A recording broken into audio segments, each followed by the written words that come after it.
Salam Alechem, je suis content et ravi de vous retrouver, certains, et qui sont venus donc spécialement pour écouter donc un enseignement donc particulier sur la tchouva. Et pourquoi particulier? Parce que je voudrais poser une question, ou vous poser une question. Comment chacune de vous représente donc la tchouva. En fait, je ne dirais pas définir, parce qu'il faudrait écrire une encyclopédie sur la tchouva. Il n'y a pas donc un texte du Midrash ou du Talmud, il n'y a pas un traité qui ne mentionne pas, qui ne rappelle pas, qui n'explique pas la tchouva. Et pourtant, ça reste quand même un sujet très très énigmatique. Chacun donne une définition, chacun représente la tchouva comme, je dirais presque bon l'ensemble. Donc, essayez donc de penser à cette idée donc de la tchouva. Qu'est-ce que pour vous la tchouva? J'aimerais vous donner donc la possibilité de parler, mais d'après le maître de cérémonie, si on donne la parole à tous, on n'aura pas le temps donc d'écouter les paroles l'enseignement du Zohar, et surtout celui du Ramchal, du Ari Kadosh et du Ramchal à propos donc de la tchouva. Mais je sais qu'est-ce que vous pensez tous. Pour tout le monde, donc tchouva, c'est d'abord le repentir, alors que c'est pas tout à fait repentir, c'est seulement le retour. Le retour à qui, à quoi, et quand, et comment, on ne sait pas trop. Tchouva, c'est étymologiquement donc revenir, certains diront ohé, c'est-à-dire à la présence divine qui est représentée par cette lettre, la lettre E, et d'autres plutôt voient la tchouva comme un asservissement, comme une confrontation, je dirais presque une guerre avec le Yetzer Hara. Je vais à l'extrême. La guerre avec le Yetzer Hara, avec le penchant mal, ou le mauvais penchant, il y a une différence, mais quand même, faire une guerre donc à nos envies, à nos désirs, etc., et surtout à nos transgressions, et faire tchouva, c'est-à-dire en fait de ne plus recommencer. Pourquoi ne plus recommencer? Pourquoi je dis ne plus recommencer? Parce que le Maïmonide, celui qui donc a fixé toutes les décisions rabbiniques, c'est-à-dire la halakha, nous dit au fait que la tchouva n'existe pas. Mais par contre, il y a une mitzvah, un commandement qui s'appelle vidouille, se confesser. Donc pour Maïmonide, donc le maître de la halakha, je dirais la synthèse de tout le Talmud, voilà que Maïmonide, dans son livre Sefer HaMitzvot, le livre des commandements, il ne mentionne pas la mitzvah de la tchouva, de revenir à Dieu, bien entendu, de revenir à la source, de revenir à la Torah, etc. Mais il n'y a pas de mitzvah de la tchouva. D'accord, il n'y a pas de mitzvah, mais il y a quand même un comportement qu'on appelle le Baal Tchouva, le maître de la réponse peut-être, le maître du retour. Donc que signifie que Maïmonide ne considère pas la tchouva comme une mitzvah? Alors, en résumé, parce que c'est pas notre sujet ce soir, c'est pas Maïmonide, mais comment il faut le savoir, puisque Maïmonide a tranché, a fixé, a influencé tous les maîtres de la halakha, non pas du Midrash ou de la Kabbale, mais les maîtres de la halakha sont influencés tous, pratiquement tous, par le grand maître Maïmonide. Et pourtant, Maïmonide dit, il y a une mitzvah dont il a écrit 10 chapitres sur la tchouva, 10 chapitres dans le Chod Deot, dans le livre de la connaissance. C'est son premier livre qui est parti donc d'une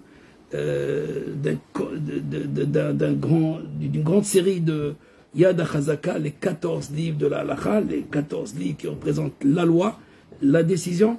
Et voilà, il nous dit, il y a un commandement qu'on appelle se confesser pour ses fautes. Se confesser, c'est reconnaître, et en même temps regretter, reconnaître, regretter ses fautes. pourquoi donc se confesser, regretter ses fautes? Pour Maïmonide, c'est la seule loi que la Torah parle. Elle ne parle pas donc de revenir, puisqu'au fait, tout le monde doit être là-bas, donc il n'y a pas besoin de partir. Pour ceux qui sont partis, ils doivent revenir, mais on ne leur donnera pas une récompense pour cela. C'est-à-dire que pour le Mabit, un grand maître qui a le commentaire donc, de Yad HaChazaka explique Maïmonide ainsi. Au fait, si quelqu'un nous dit, à partir de maintenant, je ne mange plus de porc, à partir de maintenant, je ne vais plus transgresser Shabbat, on va lui dire, big deal, écoute, depuis tout le temps, tu étais ordonné de faire Shabbat, depuis tout le temps, depuis ta naissance, depuis ton origine, on t'a ordonné de ne pas manger le porc, et tu le manges, bon, on ne donnera pas une récompense pour cela. Donc tu peux donc dire, voilà, oui, c'est une bonne action de dire, mais ce n'est pas une bonne action telle qu'on l'entend, c'est-à-dire qu'en fait, tu devais, depuis le début, être dans cette place, c'est-à-dire dans le Har Sinai, dans le centre des commandements. Et là-bas, on nous a déjà ordonné de respecter le Shabbat, comme respecter son père ou sa mère. Donc si quelqu'un vous dit, à partir de maintenant, je ne vole plus, eh ben, c'est normal, très bien, on te récompense pour cela. Donc c'est pas une mitzvah. Le fait de revenir, pour quelqu'un qui est parti, donc il n'y a aucune mitzvah, il n'y a aucun commandement. Par contre, s'il regrette ses fautes, s'il dit, voilà, j'ai fait une bêtise, j'ai fait une erreur très grave, j'ai fait quelque chose que j'aurais pas dû le faire, et maintenant je demande pardon, et à part de maintenant, je ne vais plus le refaire. Et si Dieu témoigne pour lui, dit Maïmonide, qu'à partir de maintenant, il ne recommencera plus, parce qu'il peut dire je ne recommence pas, il recommencera. Et s'il recommence, donc il n'a pas fait tchouva. Donc dans ce cas-là, si on ne sait pas s'il va rester réellement dans la place où il s'est ordonné lui-même de partir et de rencontrer, donc s'il quitte cette place et il revient donc à une autre place, donc il n'est pas revenu. Donc c'est un commandement qui est difficile à respecter. C'est pas comme le commandement de faire de la tzedaka, de faire le don donc de la bienveillance ou la charité. Donc quelqu'un qui donne de la tzedaka accomplit tout de suite la mitzvah. Le commandement, il est récompensé pour cela. Par contre, tchouva, on ne sait pas comment le faire tchouva, revenir où, on ne sait pas. Et deuxièmement, qui me dit qu'il ne va pas repartir après qu'il soit revenu. Et donc dans ce cas-là, pourquoi lui compter un commandement? Ça c'est le Mabit, c'est un grand commentateur de Maïmonide, le commentateur de Yad HaChazaka. En tous les cas, pour Maïmonide, la seule mitzvah qui peut être comptée, et c'est écrit dans la Torah, si un homme a fauté, alors il se confessera, donc il demandera pardon et il regrettera ses fautes. Et Maïmonide ajoute, et il promet de ne plus recommencer. La Torah ne dit pas il promet, la Torah dit se confesser sur ses fautes. Il rappelle ses fautes. Donc un peu comme ceux qui prient, Hacham nous bagad, nous avons volé, nous avons trahi, nous avons trompé, nous avons, etc. Et après on recommence. Et tous les matins, rebelote. Et on se dit, donc, même le vidouille, on ne sait plus comment le faire, alors que Maïmonide relie le vidouille, donc la confession avec le retour, et pourtant, il n'y a pas donc de retour. On n'a pas réussi à revenir nulle part, puisqu'en fait, on est à la même place, on fait juste, même celui qui regrette, il est parti nulle part, ou il est peut-être revenu à une certaine origine, à une certaine pureté, de avant la faute. Mais qui peut promettre qu'il est dans cet état qui est avant la faute? Et d'ailleurs, dans le Message des Charim, dans la voie des justes du Ramchal, notre maître Ramchal dit, est-ce que quelqu'un qui a fauté peut retirer la faute? Est-ce qu'il peut retirer la faute de l'existence? Est-ce qu'il peut la retirer de la réalité? Est-ce qu'on peut retirer la faute de la faute a été faite. Que tu regrettes ou pas, qu'est-ce que ça change? Elle est là. Quelqu'un qui a tué ou quelqu'un qui a volé, il doit rembourser. Il l'a tué, bon, il ne va pas le ramener à la vie, mais la faute est là. Et donc dans ce cas-là, qu'est-ce qu'on appelle tchouva? Pourquoi la tchouva est liée chez Maïmonide uniquement au regret? Et encore, c'est pas la tchouva, c'est la confession, c'est pas le retour. Donc Maïmonide le Grand nous a pas défini la tchouva. Il a défini le Baal tchouva, c'est-à-dire le maître ou le souverain, celui qui a conquis la tchouva, et celui-ci, c'est celui donc qui a, après s'être retiré de la faute, il ne recommence plus. Il ne revient plus à la faute. Mais il ne nous a pas expliqué la tchouva, c'est-à-dire le retour, la nature même du Baal tchouva, de celui qui est revenu. Avant donc de commencer, donc pour celui qui va ajouter quelque chose, alors je ne sais pas si vous avez autre chose à ajouter à cette définition de Maïmonide, parce que à partir de là, on va rentrer dans de la métaphysique du retour. Donc il ne s'agit pas d'un retour physique, ou même d'une action, ou d'un comportement, mais de quelque chose qui est une démarche qui est spirituelle, et je dirais presque une démarche divine, une action divine, que Dieu a fait lui-même. Comment Dieu a fait tchouva. Mais comment Dieu a fait tchouva? Alors écoutez ce midrash.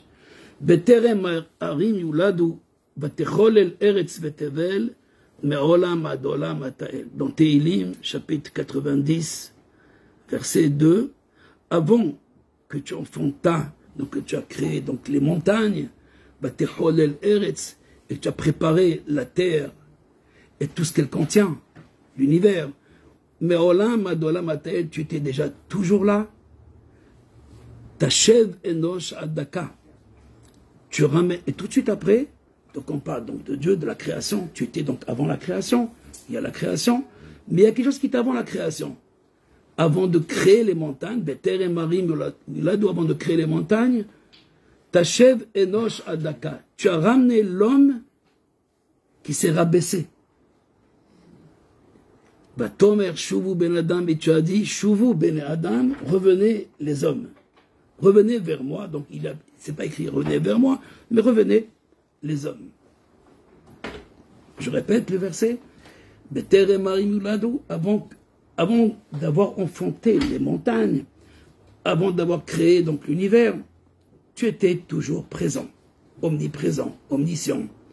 Tachev Enosh Adaka, tu as ramené les hommes, ou l'homme qui est tombé très bas. Tu as ramené l'homme qui est tombé très bas. À dire Doucha de Nefesh, l'homme qui s'est détérioré complètement. Et tu leur as dit, Tomer Shuvu ben Adam, revenez hommes, revenez les hommes vers moi. Et le Midrash nous dit, c'est quoi tout cela? Création, tu étais là, le retour. Amar Rabbi Abba ou Amar Rabbi Shimon, Gdola Tchouva, Shekadma Lebriat Haolam. La tchouva est tellement grande, elle a dépassé ou l'a surpassé, elle a anticipé la création du monde. Kadma Lebriat Haolam, Sheneema Betere Marim Uladu, comme est écrit avant d'avoir enfanté les montagnes. Et donc de là, Tachev Enosh, mais on n'a pas encore créé le monde, Dieu n'a pas encore créé le monde, qui dit, je ramènerai les hommes qui sont tombés. Donc Dieu sait pertinemment que les hommes vont tomber. Ils vont rejoindre la crasse. Tachev Enosh Adaka. Je vous ramènerai de la crasse, de Daka, d'Irdoucha, de Nefesh, de la boue. Et Tomé, tu nous as dit, tu leur as dit, Shuvu ben Adam, revenez hommes.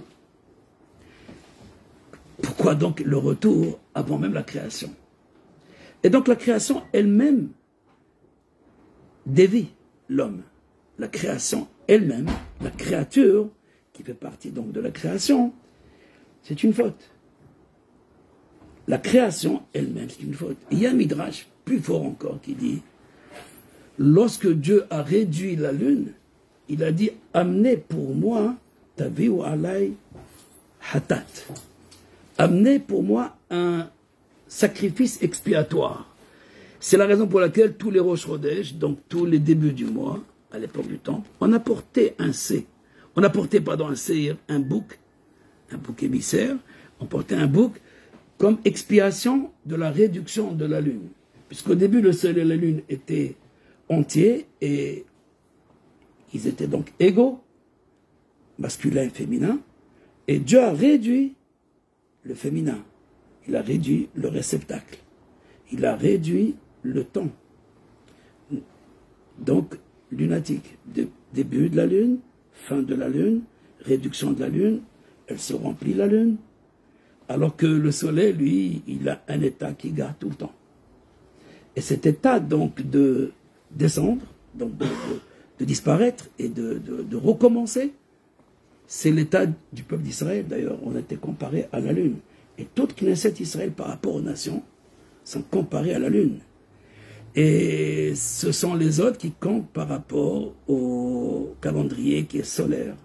Bon, il y a aussi, les musulmans aussi, dans l'islam aussi, il y a donc le calendrier lunaire. Mais il faut savoir que nos maîtres ont ajouté aussi cette association avec le soleil, puisqu'en fait, il y a une différence entre la lune et le soleil de 10 jours. Et ce sont les 10 jours de la Tchouva, dit le Gaon de Vilna. C'est-à-dire, l'année solaire, c'est 365 jours, l'année lunaire, 354, presque 355 jours, comme Shana. Shana, la valeur numérique de Shana, c'est 355, mais notre calendrier, il est bien lunaire. Il est lunaire, oui, 355 jours, mais tous les 3 ans, on a perdu 10 jours par an, par rapport au soleil, on va ajouter un mois. Un mois, et donc ce mois, c'est le mois de Hadar, le deuxième Hadar, et on va donc se réajuster avec le soleil, et on n'aura pas Pessah en hiver. Jamais. Ni Pessah en été. Toujours au printemps.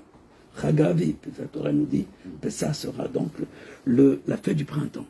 Ceci dit que dans l'islam, on aura le ramadan en hiver comme en été, comme au printemps, puisque c'est lunaire.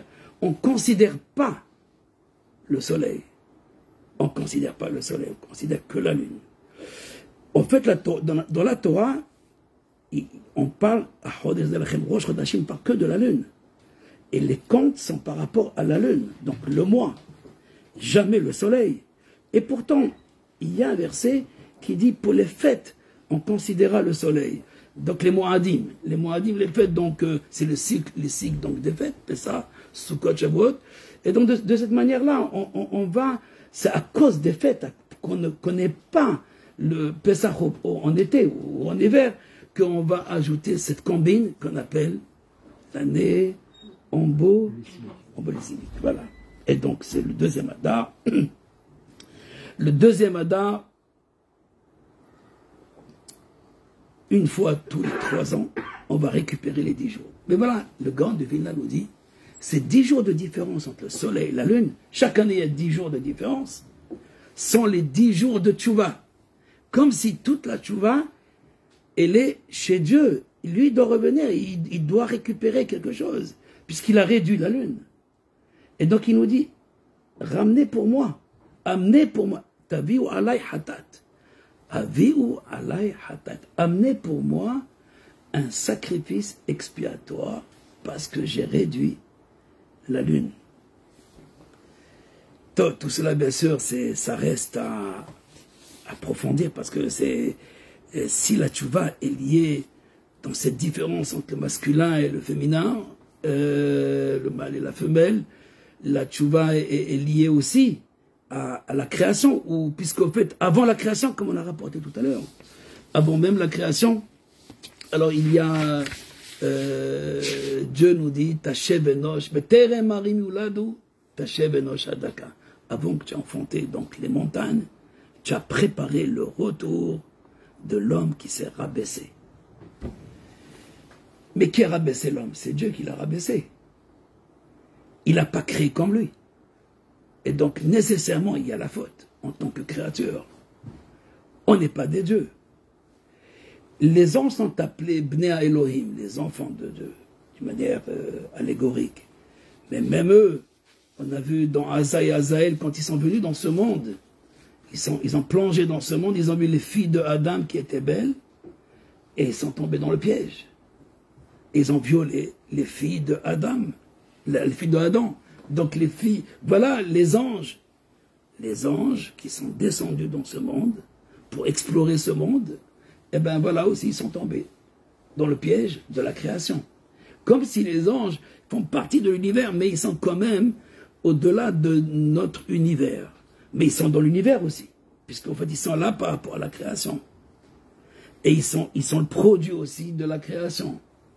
Ils font partie donc des 3 mondes qu'on appelle Bria, Yetzira, Asiya, qui est donc la création. Alors voilà, pour comprendre, je pourrais donc prolonger ces idées et rapporter une centaine de midrashim, une centaine de passages du Talmud qui expriment cette difficulté de comprendre la tchouva. Et pourquoi faire tchouva? Puisqu'en fait, la création elle-même est faite de telle manière que nous sommes dans le piège de la créature. Étant donc une créature, il y a quelque chose qui nous dépasse, et quelque chose qui n'est pas encore arrivé, et qui doit arriver, et donc quelque chose qui nous fuit. Alors on ne peut que se tromper. Donc si je fais la probabilité de celui qui n'a pas un code, qui n'a pas l'OES, qui n'a pas donc un code de la route, il ne peut que se tromper. Il n'y a pas une possibilité qu'il s'en sorte, ou qu'il reste dans la place où Dieu l'a créé. Puis si l'âme a une place, c'est-à-dire un niveau avec Dieu, le corps n'a pas un niveau avec Dieu. C'est la créature de tes parents. Au fait, d'une semence et des cellules, et voilà, et dans une place géographique, topographique. Et maintenant, où est le Mont Sinaï ici? Où est cette liberté? Où est cette sortie de la prison que nos ancêtres ont vécue? C'est-à-dire la sortie des limites, où Dieu les a amenés dans le Yovel, dans la liberté. Et la liberté, c'est le Mont Sinaï. Harut al-Luchot. Lorsque Dieu leur a donné la Torah, il leur a donné une loi de liberté. Les lettres étaient gravées. Et les sages expliquent gravées, non pas gravées, mais plutôt des lettres qui volent, des lettres qui élèvent, qui s'élèvent, qui sortent de la page, qui sortent de la pierre, qui ne sont pas dans la matière. Ils sont au-delà de ce où tu peux les inscrire. Herut mimal achamabet, libre de la mort. Donc si l'homme n'a pas de considération de la mort, alors c'est le soleil, il est permanent. D'ailleurs, les peuples ont confondu à un moment donné le soleil avec Dieu. Ils considéraient le soleil comme un Dieu.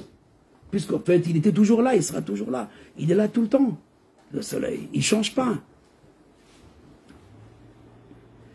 Mais voilà, le soleil n'est pas Dieu, c'est pas du tout.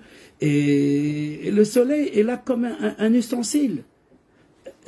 Comme un keli, un ustensile qui montre le chemin donc de briller, de faire fleurir, de faire sortir, d'exploiter le temps.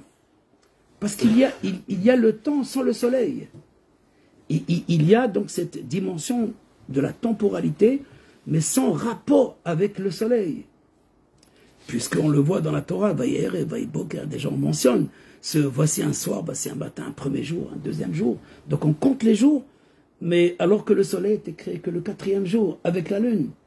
Donc c'est quelqu'un qui va prendre la place de la considération, donc du pouvoir, de la force du soleil, de l'énergie du soleil qui va permettre de donner la vie. C'est pas la lune qui donne la vie.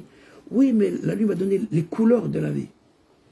Il y a une vie, c'est vrai, mais s'il y a tout le temps le soleil, eh bien ce qui pousse va périr très vite. On ne peut pas garder le fruit dans l'arbre, il faut le cacher à un moment donné. Et il faut la nuit aussi. Si on laisse le soleil briller la nuit aussi, eh bien il n'aura pas le temps de germer dans la terre. Donc il faut un moment où le soleil se cache. Il ne se cache pas, mais il faut que la terre trouve une position où elle n'est pas en face du soleil. Et là, il y a une place à la lune.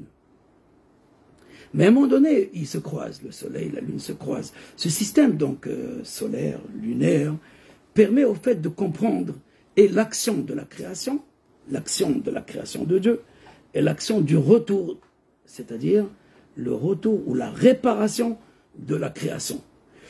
Si au fait, comme nous venons de le dire maintenant pour ceux qui ont compris, pour ceux qui n'ont pas compris, je vais me répéter, la faute est innée à la création. La faute, l'erreur, donc s'il n'y a pas une place, on ne peut pas garder une place, puisque je ne sais pas où je vais partir, je ne sais pas où je vais arriver. Donc je dois changer de place de peur de mourir. Parce que si je ne bouge pas, je ne vais pas manger, je ne vais pas acheter, je ne vais pas m'habiller, je ne vais pas. Et donc, c'est la négation de tout, et j'existe plus. Alors, donc il y a le mouvement. Mais le mouvement, vers où tu vas? Ah, il y a les mitzvot, il y a les commandements, mais voilà, après être sorti, après aller travailler, donc revenir, où? Avec tous les dégâts que j'ai faits dans cette journée. Ceci dit qu'il n'y avait pas un matin à Jérusalem où on gardait les fautes d'Israël. Pourquoi? Parce qu'on faisait un sacrifice expiatoire tous les matins. Et de ce fait, à Jérusalem, ce sacrifice expiatoire va expier toutes les fautes. Donc il y a des fautes, c'est un fait, c'est les déviations de l'homme pour le travail et pour accomplir ses envies aussi. Yetze Adam, les parolos, la Torah le dit, l'homme sortira. Il sort d'où? De son origine, de sa place, pour travailler. Yetze Adam, les parolos, pour son mouvement. Mais le seul problème, c'est qu'on ne revient plus à la source. Et donc chaque jour, il y a de la crasse. Chaque jour, une clipa. Chaque jour, une clipa jusqu'à que l'homme se retrouve. Bon, ne vous en faites pas, ça peut aller jusqu'à 80, 90 ans même, avec la crasse. On ne meurt pas avec cette clipa. On meurt avec d'autres choses, mais pas avec la clipa. Cette clipa nous laisse passer l'oxygène. Mais il y a des clipotes qui ne laissent pas passer l'oxygène. Cette clipa de la faute, c'est-à-dire en fait cette déviation de Dieu ou de l'origine, ne nous tue pas. Si tu manges du porc, tu ne mourras pas. Si tu manges à Kippour aussi, tu ne mourras pas. Il ne se passera rien, aucune maladie. Et ceux qui pensent qu'il y a une maladie à cause de, des bêtes ou des, je sais pas moi, des shratzim, du porc ou les fruits de la mer, alors se trompent, il n'y a aucun problème. Et ce n'est pas la raison pour laquelle nous devons garder les mitzvot, c'est pas du tout cela. Et c'est possible qu'on trouve la guérison dans un animal interdit ou dans le sang de cheval, je ne sais pas. C'est possible et on le permettra parce que la Torah a été donnée pour vivre et non pas pour mourir. Et donc, ce n'est pas une question de vie et de mort, ou cette vie de mort qu'on connaît, c'est-à-dire du corps. C'est la mort avec Dieu. Ce n'est pas Dieu qui est, comme il a dit l'autre, mais non, c'est nous qui sommes morts avec Dieu. On s'est séparés de lui. Mais la naissance, c'est une séparation. Naître, c'est déjà partir, c'est déjà faire quitter l'âme, c'est exiler l'âme de sa place, de son échal, là où il était. Chaque âme était dans un palais. Et là, elle vient, pourquoi faire? Pour souffrir? Non, pour s'élever. Ma foi, qui est-ce qui s'élève? Qui est-ce qui... On nous dit que nous allons nous élever encore plus que là où on était. Sinon, il n'y a pas de sens, il n'y a pas de raison pour laquelle on soit venu. Mais si on fait le calcul, ça ne marche pas. Parce que tout le monde n'est pas tchouva, alors là vous vous trompez. Personne ne quitte ce monde, dit le Ramchal, sans faire tchouva. Ou sans mourir avec les épreuves. Alors rappelez-vous de ça, ou tchouva, ou le retour, ou les épreuves de la vie. Et là, on a une autre formule du retour. Ce n'est plus revenir aux mitzvot, au commandement, c'est revenir à Dieu. Il y a revenir aux mitzvot, un biais qui est, je dirais, presque facile, par rapport à un autre biais, un autre chemin, qui est celui beaucoup plus complexe, et qui est celui donc de revenir par les épreuves de la vie. O tshuva, o isurim, ce que le Ramchal écrit dans son livre Da'at Vunot. Mais avant de lire ces passages dans Da'at Vunot, c'est-à-dire revenir à l'origine, par la mort. Parce que la vie, la dernière épreuve, c'est la mort. Si la dernière épreuve, c'est la mort, donc c'est le retour. Avec la mort, on retournera. Oui, mais pourquoi attendre la mort? Et la mort, c'est de l'impureté. Il y a une souffrance. Il y a une possibilité de vivre la mort par la tchouva. Comme si la tchouva vient occulter, comme la Torah d'ailleurs, vient occulter la mort et nous donner la liberté. Nous donner donc ce lien avec l'infini. Et seul l'infini est libre.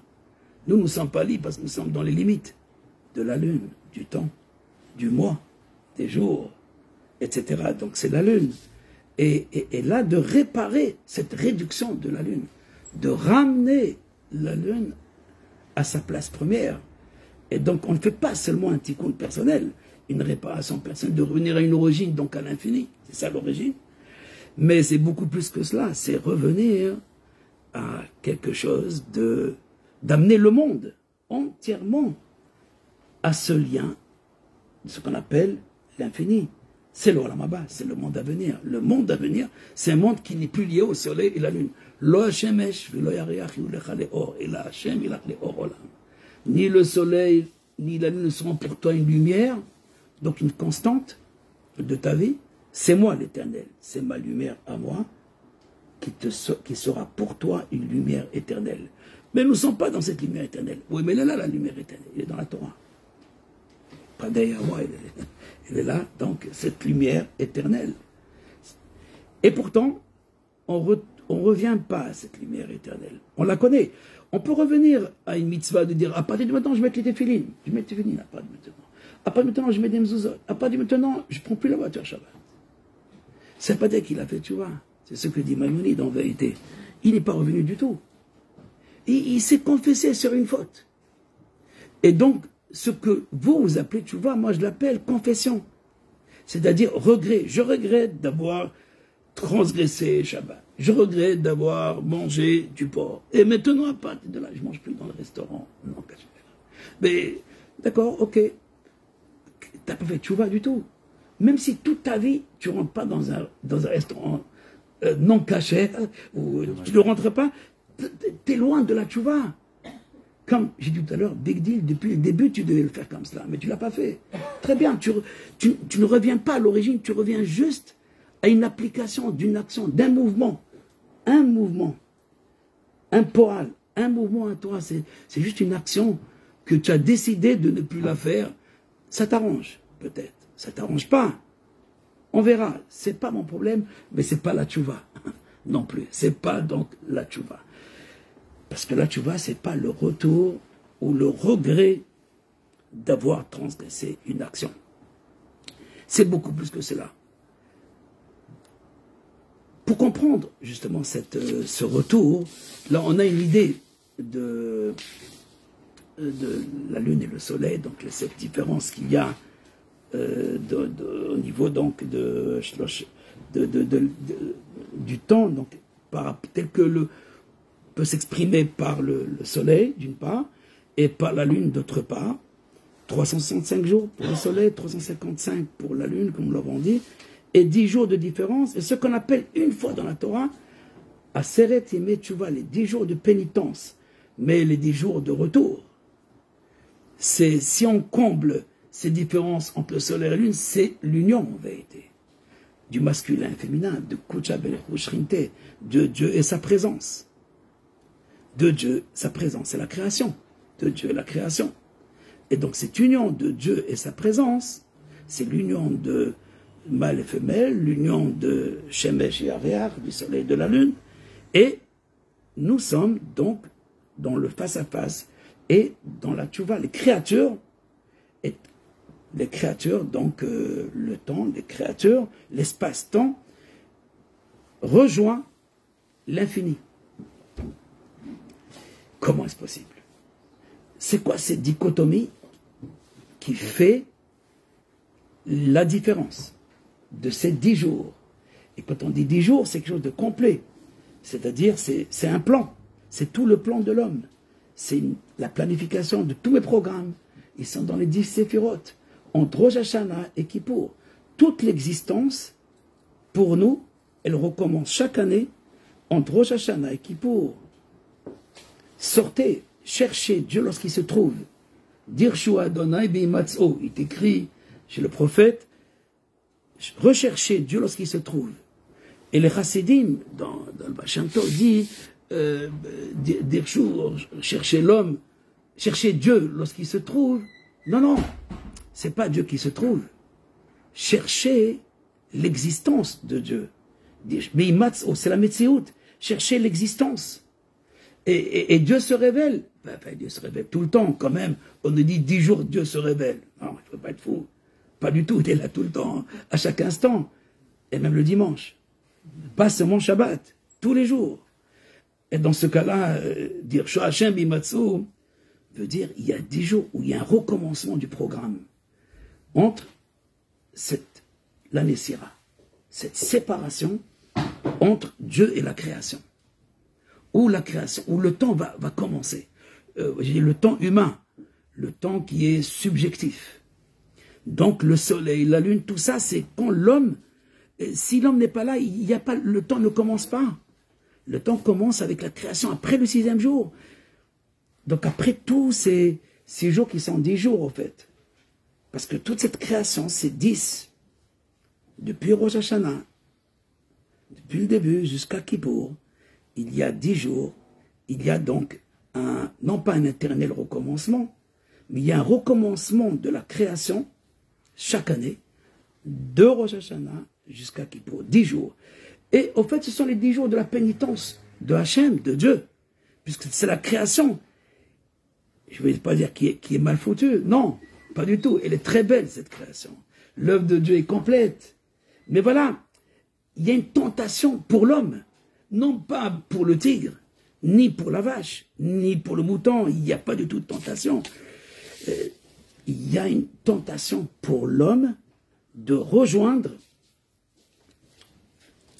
le temps, c'est-à-dire un jour qui commence, et ça, dans les Paolo, commencer une journée et dormir. Au fait, les bêtes de somme, dormir, c'est aller dormir, s'arrêter. Dormir, ça veut dire s'arrêter. Donc, arrêter l'éternité, arrêter l'union. Et donc, arrêter l'union, c'est c'est comme des coups de poker, un premier coup, un deuxième coup, un troisième coup, c'est un jeu. On recommence, rebolote, voilà, c'est le jeu. Rebolote, on recommence. Et là, c'est, au fait, c'est la logique animale. C'est pas la logique divine. La logique divine, comme la logique de l'homme avant la faute, c'est de vivre l'éternité. De vivre la liberté. Parce que si tu n'es pas dans l'éternité, tu es un esclave. Tu es dans les Netzarim. Et c'est pour ça que quand on sort d'Égypte, la première mitzvah, ce n'est pas la tchouva, c'est la lune. Alors, avant de sortir de l'Égypte, on va commémorer, on va sanctifier la noménie, c'est-à-dire le début de la lune, le premier jour, ce qu'on appelle le Rosh Chodesh. On va sanctifier le temps. Le temps est sacré. Et donc, du début, il faut dire Rosh Chodesh, Chodesh, Azeh, Lachem, Rosh Chodashim. Donc, on va réparer la lune. On ne va pas à la lune pour faire une bénédiction à la lune, non. On va pour la réparation de tout le temps que nous vivons, ou de notre mouvement. C'est l'espace-temps, c'est pas le temps, c'est l'espace aussi. Mais c'est le temps qui donne l'espace. C'est le mouvement qui a donné la possibilité à ce qu'il y ait un espace, donc une distance et donc un temps. Une mesure. Et là, le Rambral va aller très loin. Il va nous expliquer qu'en vérité, que pour créer le temps, il faut créer le mal. Il faut créer le mal pour créer le temps. Le temps, encore une fois, subjectif. C'est-à-dire le temps qui est... là, je commence ma journée. Je termine ma journée. Le début, la fin. Donc, ces limites, les limites du temps sont liées à cette notion qu'on appelle le mal. Pourquoi? Pourquoi c'est lié à cette notion? Parce que le mal est lié à la limite. Pour ceux qui connaissent le Kalar, Pitré Chorma, on a étudié donc dans la 24e porte, à propos du Tzimtzum, du retrait. Et dans ce retrait, il y a une création de la limite. C'est quoi le retrait? C'est se retirer de l'infini. Donc c'est Dieu qui se retire de l'infini. Et il donne une place aux créatures. Donc il crée la limite et les créatures dans la limite. Mais il a créé aussi la possibilité de revenir. C'est ça qu'on a oublié. Alors on veut être des enfants, des bébés. En fait, on veut un espace. On veut occuper un espace. On veut occuper du temps. On veut occuper les autres. Mais on ne veut pas revenir justement à la réparation de la création. Puisque s'il y a un espace que Dieu a créé par le retrait de l'infini, en plaçant une limite. Limite qui veut dire, c'est mes limites à moi. Et donc, quand je transgresse la limite, eh bien, c'est la Avera. C'est quoi la transgression? C'est surpasser la limite, dépasser la limite. Vous avez dit qu'il y a des bonnes limites. Tout à l'heure, en venant, je voyais combien de... La mairie, donc, elle a interdit donc, de circuler. Donc, je voyais le taxi qui faisait des tours pour rentrer dans cette ruelle. Il y a des combien d'interdictions. Et tout le monde est d'accord, hein, personne ne va prendre une rue qui a un seul sens. Non, alors qu'elle peut être à double sens. Mais non, tu vas prendre un autre sens. Celui qui est sorti, comme dit le Ramchal dans la Voie des Justes, celui qui est sorti du labyrinthe de ce monde, et se trouve sur un mirador en haut, il peut indiquer aux gens comment sortir du labyrinthe. Mais sinon, on peut faire des circuits, des tours. Et je vois que le Waze, je sais pas comment on dit ici, donc ce Waze, eh bien ce Waze, eh ben c'est avec avec satellite, voilà exactement, et une nouvelle lune, hein, parce que la lune elle capte, le soleil lui émane, et de la lune elle capte, elle prend, elle reçoit, et voilà, il y a un nouveau capteur, on nous capte, on capte où on se trouve, et on nous indique les chemins qu'on veut, hein, bah, le patron. C'est pas le vrai patron, mais bon, c'est mieux, parce que là, si le vrai patron t'indique le chemin, tous vont aller à Jérusalem, et on ne va pas se retrouver, hein, tous. Donc il faut laisser un peu la place aux nations, quand même, au Motaolam. Et voilà. Vous avez compris qu'est-ce que c'est la tchouva. La tchouva, c'est le retour, mais le retour pour réparer cette création. Mais pour cela, qu'est-ce qu'on appelle la brisure? On a déjà étudié tout cela, le tzimtzum, c'est-à-dire cette création de la limite, cette création du réceptacle. Parce que dès qu'il y a une limite, imaginez ce qui est à la fin, eh bien il reçoit tout. Tout le monde se tamponne avec lui. Si tu n'es pas là, bon, continue le chemin. Mais alors, imaginez combien Dieu doit créer. Et qui sont ces murs tampons? Ce sont les Réchaïm du monde. Ce sont les mécréants du monde. Et c'est eux qui servent à Dieu. Lorsqu'il est écrit, Vayavde Elokim ben Haor ben HaChoshet, Dieu a séparé entre la lumière et les ténèbres, le Zohar dit, que signifie Dieu a séparé la lumière des ténèbres? Il a séparé entre les justes et les mécréants. Et il a gardé la lumière pour les justes. Et les mécréants dans les ténèbres. Pourquoi les pauvres? C'est eux qui ont besoin de la lumière, c'est pas les justes. Eux, ils connaissent la lumière, ou ils vont chercher la lumière, mais ceux-là, ils ne savent pas chercher. Donc il faut les éclairer. Comme les Lubavitch, ils vont partout pour éclairer. Donc c'est eux qu'il faut éclairer. Il faut réparer la création. Ces humains, ils n'ont rien fait pour être là, ils n'ont pas décidé de naître à Singapour, ou je ne sais pas où, au Paris 16e. Ils n'ont rien décidé, ils sont arrivés. Avec une mère pareille, avec un père pareil, avec une école pareille. Et quoi encore? Et combien de limites, combien de tampons on leur a mis? Et combien d'habits, combien de fermoirs? Et on dit qu'ils doivent repartir à zéro et chercher qui va leur montrer ce chemin. Et Dieu leur a retiré la lumière. Ganaz HaKadosh Baruch Hu Ta'or la Tzadikim. Il a gardé, il a conservé cette lumière. Et eux qui restent dans le noir, parce qu'ils me servent, ils vont me servir. Eh bien que les nations te servent, dit Rabbi Yochanan. Non, il ne faut pas être raciste. Il faut prendre des Réchaïm de partout. Chez nous aussi, il y a des Réchaïm. Et donc il y a des mécréants, et ici et là. Et dans ce cas-là, hein, le Midrash continue, si c'est comme ça, hein, Amar HaKadosh Baruch Hu, Lo Yodea, je ne sais pas qu'est-ce qui est plus important.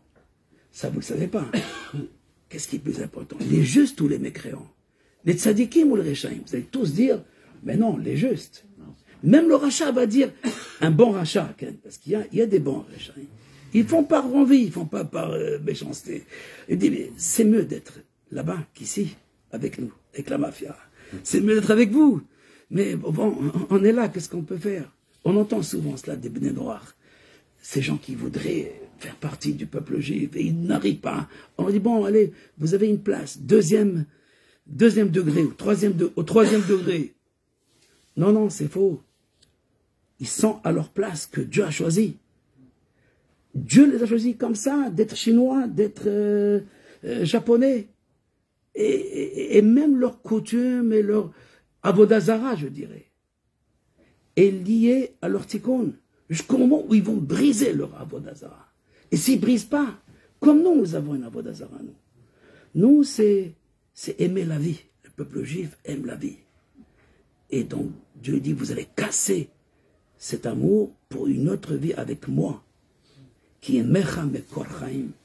Le peuple juif, il n'y a pas comme ce peuple qui aime Bahar Tabachim, c'est quelque chose de naturel chez nous. Espérer, c'est le peuple juif. Kavé, Ve'od Kavé, c'est Israël. Celui qui espère et espère, c'est Israël. C'est pas il espère un jour, et un deuxième jour, et un troisième jour, et un quatrième jour, tout le temps il espère. Mais à quoi ça sert d'espérer? Si tu vois que ça ne marche plus, à quoi ça sert de prier si le médecin il a dit c'est fini, et on a déjà vu? Donc ça ne sert à rien tout ça. Et les Chachamim disent non, même si la guillotine se trouve au-dessus de toi, c'est une question de secondes maintenant. Alors prie. Le'olam lo yimna adam atzmo betachanonim gam im herev munachat al tzavao. Même si l'épée est sur ta nuque, c'est pas la guillotine, elle est à 1 mètre ou à 2 mètres, non, elle est sur la nuque. Eh bien, ne t'empêche pas à prier et à faire tchouva. Parce que il y a effectivement, comme j'ai dit tout à l'heure, ceux qui vont revenir par les épreuves. Et entre autres, par la dernière épreuve. Par la mort. Mais toutes les morts sont tragiques. Même les morts, pour ceux qui font des grandes méditations et partir avec le souffle ou avec l'union, c'est une tragédie parce qu'ils vont rencontrer le tohu vavohu. Et c'est le symbole même, le chaos, c'est le symbole même de la création. Ve'olam tohu vavohu ve'choshech al pnei tehom vayomer Elokim yehi or. Tout le monde pense que la création est lumière. Non. La création est ténèbres. Ve'olam tohu ve'choshech. La création est ténèbres. C'est après qu'il y a une réorganisation avec la lumière de Dieu le premier jour. Les 6 jours ne sont pas les 6 jours de la création. La création, elle a été faite bien avant, des milliards d'années avant. Les 6 jours correspondent à la réorganisation pour faire un homme avec l'image de Dieu, à savoir quel miroir de Dieu en face de lui et qui se rappelle que la vie n'est pas là, que la vie est dans cet infini. C'est ça l'image de Dieu. Et donc maintenant, effectivement, les 6 jours de la création, Dieu réorganise la création avec la lumière. Premier jour, c'est le premier jour de la réorganisation. Du retour, on est dans le chemin du retour. Et même le soleil et la lune, c'est le chemin du retour. Mais voilà, Adam Aïcha nous a ramenés dans le chemin de départ et pas dans le chemin du retour. Et il nous a fait descendre dans le monde de l'envie. Pourquoi? Parce que le serpent, ce serpent, c'est la symbolique du mal ou du pouvoir qui sépare le mâle et la femelle. Le mâle avec un E maintenant. C'est-à-dire le masculin et le féminin. Le soleil et la lune. Nirgan, Mafrid Alouf. Le séparateur. Celui qui va séparer la dimension. Il va les rendre, il va ridiculiser l'envie à une déception. Tu vas avoir une envie, ouais, mais tu ne vas pas la continuer. Tu vas arriver à un moment donné, et tu tombes, c'est fini. Et toi-même, tu dis, mais qu'est-ce que j'ai fait? À quoi ça a servi? Batala, comme si c'était quelque chose qui t'allait pour rien, en vain. Et ce regret procède de l'animal. Parce que l'animal, il ne fait pas pour quelque chose pour réussir. Il fait uniquement pour l'envie. Il a besoin d'une envie, c'est un instinct, eh bien il va vivre cet instinct. Mais l'homme, oui, il a aussi cet instinct animal, mais il peut le réparer. Il n'y a pas lieu de faire une abnégation de ses instincts, de ses envies. Il y a lieu donc de les réparer, de les amener au Beth Amikdash, de les amener au sanctuaire. Il y a beaucoup d'exemples dans la Torah. Où Dieu a dit, on va choisir l'or que les femmes ont choisi. Vous savez que l'or, que le peuple juif avait construit le veau d'or, c'était pas l'or des femmes, c'était l'or des hommes. Mais l'or des femmes, l'or qui appartenait, qu'ils ont offert, eh cet or-là a servi pour le sacré, a servi pour le sanctuaire, a servi directement pour le service divin. Je n'ai pas donné des exemples, se perdre dans les exemples, mais dans l'idée même que nous venons de dire maintenant. Oui, il y a un point commun entre nous et la nature. La nature, végétale ou animale. La Gemara dans Bava Kama dit l'animal n'a pas peur de mourir, c'est pour ça qu'il meurt vite. L'homme a peur de mourir, il prolonge. Et maintenant, avec les médicaments, alors on prolongeait plus le temps de la mort avant de mourir. Mais il y a ceux qui sont morts 10 ans avant. Il y a 10 ans qu'ils ont perdu leur âme, et d'autres 20 ans avant, et 30 ans avant. Et ils circulent, et ils fonctionnent comme des animaux. Même pas comme des animaux. Ils seraient déjà morts, les animaux. Dans le Shorchenagar, pourquoi on dit la Torah dit, quand un taureau encorné, un bœuf encorné, un animal, et il est mort. Alors que pour un homme, et il est blessé. Pour l'homme, elle dit, il est blessé parce que l'animal, il va chercher à survivre, bien sûr, mais très peu de temps. Quant à l'homme, il va chercher à survivre parce qu'il ne veut pas perdre quelque chose. Pas perdre quoi? Une envie. Et Adam met, il n'y a pas un homme qui meurt et qui garde la moitié de ses envies avec lui, à savoir, il ne garde plus rien du tout. Même l'envie qu'il a eue, il a perdu parce qu'il s'est dit, voilà, cette envie, elle est où maintenant? Elle a servi à quoi? C'est parti. Elle est partie, cette envie. C'est pour ça qu'il y a une déchéance dans le monde animal. S'il n'y avait pas l'homme avec l'image de Dieu, on n'aurait pas pu ils n'auraient pas pu être conservés, les animaux. Tous les animaux, ils auraient déjà, pas les dinosaures, mais tous les animaux que nous avons aujourd'hui. Parce que leur instinct, c'est aller jusqu'à la fin. Mais voilà, Dieu nous dit, je veux prendre ceux qui sont capables de faire une action avec tout leur pouvoir, avec toute leur force, comme l'animal. Adam ou Behema, Toshia Adonai. Il y a un homme, mais qui va faire son action, mais comme un Hezbollah. C'est-à-dire, en fait, c'est s'éclater, se bombarder. Et pourtant, voilà, il y a telle action qui est aimée par Dieu pour celui qui est capable d'aller vers le sacrifice. Et pourtant, on a vu David Ameller, le roi David, est allé au sacrifice. Mais ce n'est pas ça que Dieu nous demande. À savoir, ce n'est pas tous qui demandent de faire sacrifice. Il y a ceux qui le font, ce sacrifice, mais ils ne sont pas capables, mais ils le font juste pour avoir un reçu, un diplôme. Et ils ont étudié des années, mais juste pour le diplôme. Pour qu'on les appelle docteurs. Mais après, bon, ils s'en foutent maintenant. Il y a ceux qui sont allés à l'école pour le diplôme de la mort. Mais ce diplôme, il ne sert à rien. Parce que Dieu vit. Et toi, tu as arrêté de vivre. Alors que lui continue à vivre. Parce que Dieu, Baharta Bachaim. Et ils vont nous dire, attention, c'est vrai, il n'y a pas lieu de mourir pour n'importe pour n'importe quoi.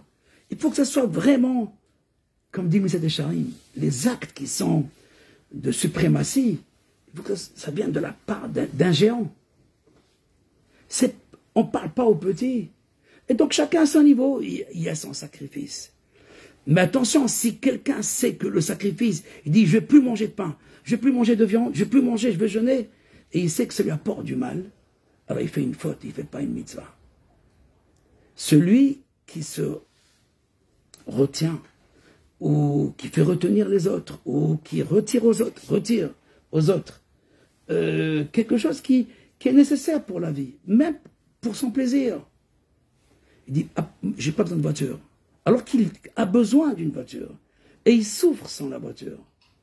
Eh bien, celui qui se retire au nom de l'essolement, ou au nom donc de la prichoute, c'est-à-dire de l'ascèse, au nom de l'ascèse, de l'ascétisme, on va arrêter de faire ceci ou cela, eh bien, il n'a rien fait. Non. Si cet ascétisme va te permettre d'évoluer encore, de continuer quoi? De continuer l'envie de vivre. Mais si tu es mort, alors un chien est mieux que toi. Tov kelevraï, mais Arié met. Le roi Salomon a dit, il est préférable un chien vivant qu'un lion mort. Et c'est qui est ce lion qui est mort? C'est le roi David. Le lion qui est mort, c'est David. Oui, c'était un Shabbat, dit le Talmud, dans Masechet Shabbat, dans le traité Shabbat. Le Talmud nous dit qu'un vendredi, le roi Salomon a préparé à manger. Ou on a préparé, pas lui, mais on a préparé à manger, excusez-moi, on a préparé à manger de la charogne, n'est-ce pas, aux animaux du royaume. Et ce jour-là, pourquoi on nous raconte ça, vous allez voir tout de suite, le roi David est sorti, il entend un bruit dans le jardin, il sort, il tombe et il meurt. Il a 70 ans, et voilà, la mort de David. Un Shabbat dans son jardin. Et on vient chercher les rabbins, qu'est-ce qu'on fait? Vous ne pouvez pas le transporter. On va garder jusqu'à samedi soir. Quoi? Et pourquoi? C'est Mouktsé, on ne peut pas le toucher, il ne sert plus à rien. Il ne sert plus à rien, et alors? C'est le roi. D'accord, mais il faut trouver alors un enfant. Il faut trouver quelque chose pour le transporter. Quelqu'un qui vit et l'accompagner dans une table. On met un bébé, on met le mort et on transporte le vivant avec le mort. Alors il leur dit, le roi Salomon, pour les chiens, vous vous avez permis de prendre des charognes de la bête morte, de la viande, n'est-ce pas? Et leur donner pendant Shabbat, tu leur donnes. Mais il est vivant. Donc tu transgresses Shabbat pour un chien, mais pour un lion, oui, pour un lion mort, on ne transgresse pas Shabbat. Alors vous voyez, la vie, combien est importante. Dit le roi Salomon, il écrit dans Kohelet, dans l'Ecclésiaste, il est préférable un chien vivant. Chez les maîtres, ils ont préféré le chien vivant qu'un lion qui est mort. Pourquoi? Parce que le sacrifice, c'est pas le sacrifice de la mort, ou plutôt de la vie, plutôt le sacrifice de la vie, pour mourir, pour s'éteindre. Parce qu'on rejoint rien du tout, on rejoint que le taux lorsqu'on meurt. Et tous, on passe par le Gehinam, par cet enfer qui s'appelle le chaos, où on ne sait pas où nous sommes, c'est ça l'enfer. C'est pas le feu. C'est parce que comme le feu, on ne veut pas s'approcher. De même, on ne veut pas rentrer dans la confusion. Et une confusion où tu ne connais vraiment pas la sortie. Alors, il y a le vent qui te pousse. Tu vas entrer, mon ami. C'est là où tu t'es amené dans ta vie. Et on va te montrer toutes les places où tu étais. C'est juste les places où tu as traversé. Mais une après l'autre sans le tampon que je t'ai fait. C'est-à-dire les murailles que j'ai créées pour t'arrêter ce jour-là. Pour arrêter cet événement ce jour-là, au lieu de dire que tout est pour le bien, tu as dit MERDE, pourquoi cela? Pourquoi je vis cette souffrance? Et bien ce tampon, c'était ta meilleure vie, mon ami. Ce tampon, c'était ce qui t'a permis peut-être de prendre conscience, mais tu n'as pas pris conscience. Avec le coup, tu as continué en dehors de moi, pas avec moi. Parce que le retour, c'est... Au fait, c'est pas une abnégation du tampon, c'est voir le tampon avant de te tamponner, avant que tu le tamponnes aussi. C'est-à-dire, avant que tu tamponnes, alors Dieu nous a donné Soez, hey, ne prends pas ce chemin. Celui-ci, il peut t'amener que d'une autre manière. Donc tout le monde fait tchouva. Soit la tchouva par un barrage, changer de route, mon ami, vous n'avez pas de choix. Sinon, c'est la police. Et Dieu a beaucoup de policiers. Et c'est les mechablim, c'est les anges de la mort. Dans le Zohar, un flic, un policier, c'est Sitracha, c'est sa mère même. On appelle Choter sa mère même, ouais. Choter, ouais, c'est quelqu'un qui respecte la loi. Enfin, pas pour lui, pour les autres. Parce qu'il ne respecte pas la loi. C'est pour les autres. C'est le barrage. Mais il a été créé aussi.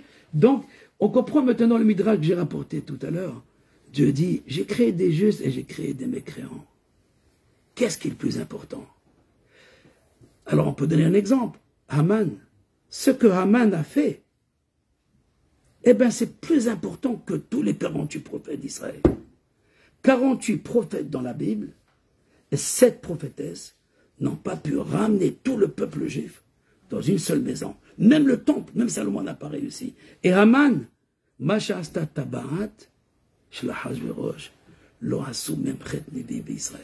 Alors, qui est-ce qui sert? C'est Hatam, c'est le tabac, c'est aussi le tampon. C'est le tampon, c'est Hatam, c'est parce que là, avec la bague, ils signaient avec leur bague. Et donc, c'est la signature de Dieu, le mal aussi, ou l'arrêt. L'exil aussi. L'exil et le retour sans la volonté de Dieu. Mais maintenant, je t'ai créé en tant que créature. Mais je te demande, comme nous avons dit au début, et on terminera avec ça, Peter et Marie Moulado, avant de créer, avant de faire la création, avant d'enfanter les montagnes, Tachev Enosh Adaka, tu as ramené l'homme de là où il s'est dégradé. En fait, tu as vu très loin. Tu as vu où l'homme va arriver avec ta création, avec la création de Dieu. Parce que le porc, ça fait partie de la création. Parce que le feu Shabbat, ça fait partie de la création aussi. Mais qu'est-ce que tu fais avec ça? C'est juste maintenant la direction. Ou diriger l'envie, le désir, contrôler et diriger vers le suprême. Parce que dans le temple, on avait droit d'allumer le feu Shabbat. En dehors du temple, il est strictement interdit. Dans le temple, on allume le feu le Shabbat. Mais en dehors du temple, on n'allume pas le feu de Shabbat. Donc, en vérité, c'est quoi la faute? La faute, c'est pas allumer le feu. C'est transgresser la parole. Mais la parole te dit, au fait, quand tu es en dehors de moi, voici ce qui t'interdit. Parce que quand tu es avec moi, au fait, dans le Gan Eden, tu n'as plus besoin de tefillin non plus. Tu n'as pas besoin de Shabbat, parce que tous les jours, c'est sans Shabbat. Mais attention, en étant dans ce monde, les justes doivent respecter aussi pour donner un exemple pour les autres. Un jour, Rabbi Yitzhak de Berditchev, à Kippour, il arrive avec 2 livres. Un petit livre et un grand livre. Et il dit, Dieu, tu as dit dans la parole de nos ancêtres que tu pèses nos actions, les bonnes et les mauvaises. Si les bonnes sont supérieures, alors dans ce cas-là, on est inscrit avec les justes. À Rosh Hashanah, voici mes bonnes actions. Permettez-moi, Seigneur, voici mes bonnes actions. Et mes bonnes actions sont très peu nombreuses. J'ai pas perdu une nuit. J'ai pas perdu une journée. J'ai pas perdu une heure dans ma vie. Et maintenant, je demande de pardonner parce que j'ai pas besoin de faire Kippour. Et si je rentre pour faire Kippour, c'est pour ton peuple. Pour pardonner à ton peuple. C'est ce que je disais tout à l'heure, qu'au fait, les justes doivent respecter la Torah et toutes les mitzvot. Même s'ils sont dans un espace qui est en dehors du temps, et que Shabbat, c'est tous les jours, comme Rabbi Shimon, et il ne doit pas travailler, il ne doit pas... donc, pourquoi faire Kippour? Non, non, il y a un Kippour des justes, il y a un Kippour ima'avarianim, avec ceux qui transgressent. Parce qu'on le dit au début de Kippour. Le jour du grand pardon, qu'est-ce que nous disons?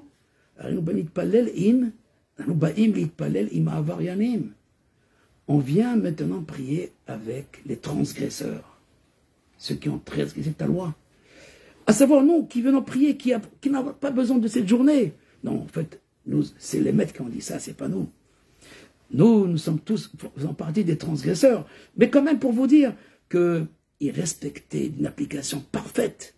Ils faisaient beaucoup plus que ce qu'il faut, mais pour être un modèle et un exemple pour les autres. Pour ceux qui prennent le tournant, là, il ne faut pas le prendre. Parce que le Yetzer Hara, ce n'est pas le penchant mauvais. Pardon, ce n'est pas le mauvais penchant. Ce n'est pas le mauvais penchant. Il n'y a pas de mauvais penchant. Il n'y a pas un mauvais ange et un bon ange. Quoique nous dit qu'il y a des bons anges qui sont créés par mes actions. Des bonnes actions créent les bons anges et les autres créent des mauvais anges. Au fait, pour traduire littéralement et convenablement, Yetzer, le penchant au mal. Le même penchant qui te penche vers le bien, c'est le même volant. C'est ton cerveau, c'est ton intellect, c'est ton nefesh, c'est ton âme. Avec le même volant, tu peux tourner à droite ou à gauche. Tu peux tourner là où tu veux. Mais si tu tournes, et même la gauche, elle peut redevenir une droite. Si tu prends le détour. Et parfois, il ne faut pas prendre le détour. Comme j'expliquais tout à l'heure, avec ceux qui voient La droite, autrement, ils sont en haut. Ceci dit que, qu'est-ce qui, et je termine avec ça, qu'est-ce qui impose, ou qu'est-ce qui détermine le chemin des justes, ou le but ultime du juste? Le but ultime dans la Kabbalah, c'est l'union, c'est la dvekout, c'est l'adhésion, c'est le yichud, c'est l'yichud à Ensof, c'est l'union avec l'infini. Mais si tu restes encore ton Shabbat, tu attends, on va sortir quand Shabbat? Oh, okay. On se demande pour qu'il a fait Shabbat. Bon, il a sa cigarette et d'autres ont autre chose à faire et du travail. Bon, il y a les fainéants qui ne font rien, donc ils peuvent rester encore toute la nuit. Mais les autres travaillent, les mécréants travaillent. Et dans ce cas-là, il faut répondre. Là, il faut répondre aux demandes. Non, on ne peut pas répondre à toutes les demandes et on ne peut pas aller dans tous les chemins. Parce que le monde est tôt, le monde est confus. Le monde a été créé dans la confusion. Il n'y a que la physique qui est ordonnée. Mais la vie n'est pas ordonnée. Chaque jour, c'est intemporel. C'est ce qu'on appelle les changements. Et ces changements sont dus à quoi? C'est parce qu'on n'a pas un but ultime. Quant aux justes qui ont un but ultime, alors, ils n'ont pas fait l'abnégation du tampon, mais ils ont fait un barrage, et le barrage va servir maintenant à faire une canalisation, à savoir, le barrage va se séparer, le barrage va prendre une nouvelle position par rapport à cette lumière, par rapport justement à cette lumière. En d'autres termes, l'envie ne tombe pas dans le chaos, tout le temps que c'était dans le mouvement, elle est dans une action, donc dans le temps, mais ce temps maintenant, où il est temporel, ou le temps éternel. C'est-à-dire, si il s'arrête, donc c'est qu'on a jeté. Ça ressemble à celui qui dit, à quoi ça sert tout ce que j'ai fait, que j'ai rapporté tout à l'heure de celui-ci. Et d'ailleurs, Maïmonide dit, aussi dans les Chod des Hod, celui qui à la fin de sa vie, il dit, à quoi ça servit tous ces commandements que j'ai faits, toute ma vie. Et là, c'est comme ça que je dois mourir, Kemot Naval, comme la mort du crétin. Je mors de la même maladie que lui, au même âge que lui, etc., avec le même accident que lui. Donc à quoi ça c'est toutes tes actions n'étaient pas dans le bon sens. Comme j'ai dit tout à l'heure, manger cachère, c'est pas pour être en bonne santé. C'est être en bon terme.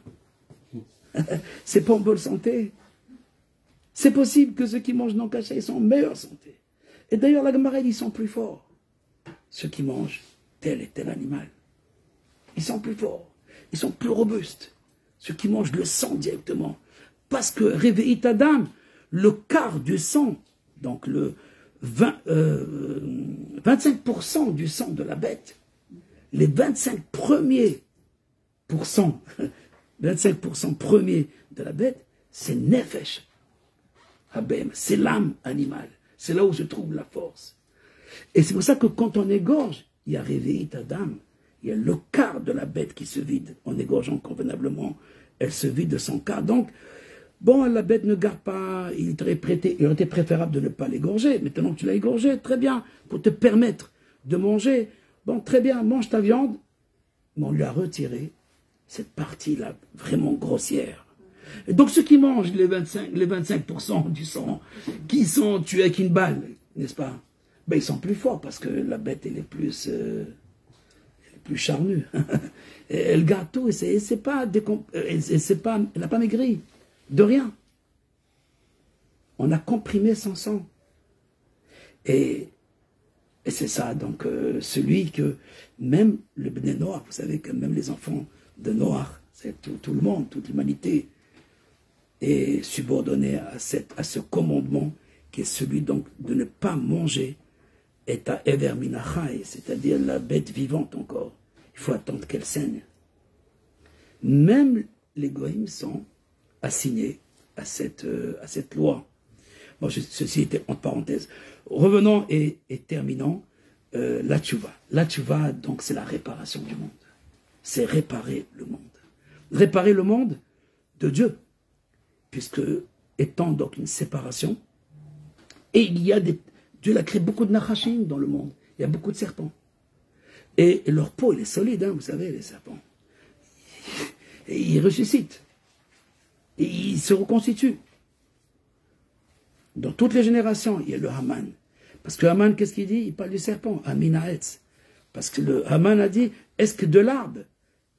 Le serpent a dit, est-ce que de cet arbre, Dieu vous interdit de manger? Et vous interdit d'utiliser cette arme? Viens, je te montre combien cette arme, ce Kéli, peut t'apporter à toi. Tu vas être le sujet dans ta vie, pas l'objet. Tu vas choisir ce que tu veux. Liberté. Mais quelle liberté? Liberté de quoi? De mes angoisses? Liberté de mes envies? Où tu vas me mettre? Dans quel pétrin tu vas me mettre? Ah non, pour le moment, ce n'est pas un pétrin. C'est le meilleur de ce que tu vas goûter maintenant. Ça, c'est le serpent. Donc le serpent, il te dit, au fait, calcule le temps selon une limite. Parce qu'il y a demain. Mange et bois, parce que demain tu meurs. Mange et bois, profite de ce monde, a dit Épicure, Apicoros. Épicure a dit, mange et bois, parce que demain tu vas mourir. Donc limite-toi, limite. Demain tu vas recommencer, si tu es encore vivant, très bien, alors recommence. Voilà ce qui t'anime. En retirant la mort, on rentre dans le mont Sinaï, on retire la Touma. C'est le 50e jour, c'est la 50e porte. En retirant cette impureté, alors il n'y a rien qui me bloque. Et Gam qui est red beget salmavet, même si je descends dans les tréfonds de l'abîme. Et ce que Dieu a dit dans Teilim, Betere Marim Yuladou, Tachev Enosh Adaka, tu ramènes l'homme qui est tombé dans l'abîme. Et tu leur as dit, Chouvou Ben Adam, revenez homme, revenez de l'abîme. Vaolam to, Vavou, Vechocher, Apene, Théom. C'est quoi l'abîme? C'est le Théom, c'est Rome. Le Midrash nous dit, Romi, Zé Théom, Yavan, Zé Chocher, Bavel, Zé To, c'est le To, et Paras, la Perse, c'est le beau. Il y a tout, c'est la confusion. Et Dieu nous sort de tout cela, et il nous montre cette lumière pour réparer la créature à l'image de Dieu. Et à l'image de Dieu, c'est un moteur infini. Si tu n'as pas un moteur infini, tu n'es pas dans l'image de Dieu. Même lorsque tu dors avec lui. Tu remets Béatraf qui dorrit. Avant de dormir, dis-le à Rizal, remets ton rouar, ton souffle à Dieu. Si tu ne le remets pas, eh bien ton souffle va partir maintenant où? Dans le taux et te ramener demain matin toute une liste de taux beaux. Donc, pour ne pas qu'il t'amène, que ton rouar, que ton souffle, que ton action tombe dans ce taux beau, alors ramène la nuit avant de dormir dans les cavanotes des méditations de Kriyat Shema à la Mita. Il y a une méditation qui s'appelle BR, Beadecha Afkid Rochi. Rachetez votre initiale, donc de Beadecha, dans tes mains, Afkid, je remets Rochi, mon rouar, mon souffle, mon âme. Et ce BR, c'est la Shrina, c'est la présence divine. Voilà, la présence divine est là dans ce monde et elle ne dévie pas. Parce qu'elle est là pour être l'oèse, être cette direction pour celui qui veut bien s'attacher. Parce que la présence divine est partout. Elle est partout, même dans l'abîme, elle se trouve. Même dans l'abîme, le tréfonds Tachev Enosh Adaka. C'est ce dont on a parlé tout à l'heure. Et donc le mal et le bien, ça ne veut rien dire. Qui met Hachem. Lo tetse ra'a. De Dieu ne sort pas le mal. Mais voilà, mais il y a comme le venin, il y a le serpent dans le monde. Il y a des hommes pires que les bêtes. Oui, parce qu'ils ont mangé l'animal. Eh bien, ils sont devenus pires que les bêtes. Ils ont contrôlé les bêtes. Ils veulent tout contrôler. Mais sans cela, tu peux tout contrôler. Avec moi. Veyarata, vidgou, et vous serez supérieur, et vous grandirez. Mais voilà, l'homme a préféré vivre la temporalité. Plutôt vivre la confusion. Vivre l'incertain. Plutôt que vivre dans la certitude de peur que je deviens esclave de la certitude, on veut être esclave de la confusion, c'est-à-dire du tohu vavohu. Et c'est là où l'on est parti, c'est là la faute de l'homme. Et c'est là, donc la tchouva, le premier homme a fait Tachev Enosh Adaka. Vatomer chez vous, revenez les enfants de l'homme qui vous a dévié en allant avec le serpent. Mais voilà, le serpent lui-même, en apprenant la logique de la nature, la logique du barrage, que le mal, c'est pas un barrage. C'est ce qui me permet, au fait, de ne pas me tamponner plus. Mais il faut que je le voie avant, c'est tout. Il faut que je le considère. En le considérant, alors en fait, je ne me tente pas. Je le considère, je ne rentre pas. En le considérant, alors lui-même va me donner la place. Kadosh Baruch Hu, quand Dieu aime la voix d'un juste, la voix d'un homme, Gam Oivav Yashlim Imo. Même ses ennemis, quand Dieu aime la voix d'un homme, la voix, le chemin d'un homme, alors même ses mécréants, même ses ennemis, le reconnaissent. C'est-à-dire les goïms, les nations, et l'élèvent au plus haut niveau. Donc ce que toi tu croyais comme ton ennemi, comme ton barrage, comme ta confusion, et c'est vrai, c'est ta confusion, c'est ressembler aux nations. Dieu ne leur a pas demandé à eux. Mais qu'est-ce que Dieu a fait? Il a demandé à certains, à d'autres non. Mais on veut être comme eux, vivre comme eux, se marier comme on veut, comme eux, etc. Pas de problème. Retombe dans la confusion. Et je prendrai un autre de chez eux pour vous, pour le peuple. Donc Dieu va récupérer un par un toutes les âmes perdues. Il va les récupérer par d'autres. Et il va les ramener. Parce qu'il y a un certain nombre. Nous sommes celui qui doit donner le modèle, qui ne se tampone pas, ce n'est pas un taureau qui s'enfonce et qui se blesse jusqu'à mourir. Jusqu'à mourir. Non. On est là pour vivre. Et pour vivre, non pas une vie de 70 ans ou de 80, parce que même à 80, 90 ans, c'est le Hari Emet, c'est le lion qui est mort. Et un chien vivant, il peut encore faire des bonnes choses, le chien vivant. Quant au lion mort, il a fait, mais il ne pourra plus rien faire maintenant. Il est mort. C'est pour ça qu'il faut vouloir la vie, même si une vie de chien.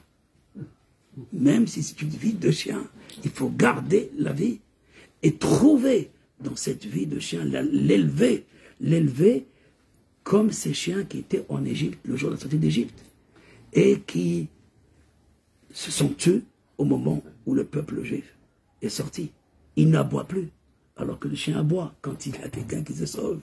Eh bien, on ne se sort pas. On sort, on ne se sort pas. Et on te garde avec nous.